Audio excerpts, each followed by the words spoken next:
To scare her timid friend, a woman began swinging and climbing a ladder at a height of 600 meters. What she didn't realize was that her actions were loosening the screws that secured the ladder. After reaching the top of the tower, the two of them started taking photos like crazy. However, when they were about to head back down, disaster struck. The ladder suddenly slid downward, and the screws began to come undone, leading to a terrifying moment.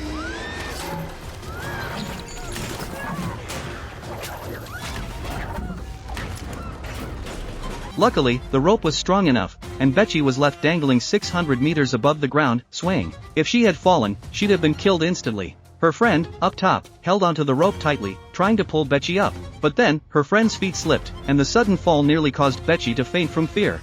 Thankfully, she managed to regain her balance quickly. The two worked together, one pulling upward, the other climbing. After a tense moment, Betsy was safely back on the tower. Just as they were calming down from the scare, they realized something even worse. When they looked down, they saw that the ladder had completely fallen off from the earlier actions. They were now trapped 600 meters up on an abandoned radio tower, and with no ladder, there was no way to get down. Her friend tried to call for help, but realized their climb had taken them so high that there was no cell service. As she tried to figure out how to escape, Betsy spotted a telescope and a signal flare gun in a toolbox at the top of the tower. That's when her friend made a crucial discovery. A TikTok post she'd uploaded earlier that morning had received over 30,000 likes. She realized that by going just a little further down, there might be enough signal to send a message. She quickly typed a rescue request, tied her phone to a rope, and began lowering it. But when the rope ran out, they still hadn't heard the sound of a message being sent. With no more rope to spare, her friend made a bold decision. She crawled out of the safety zone and carefully climbed down the ladder, inching herself into the 600-meter drop. Hanging midair, she released one hand, trying to lower the phone even further.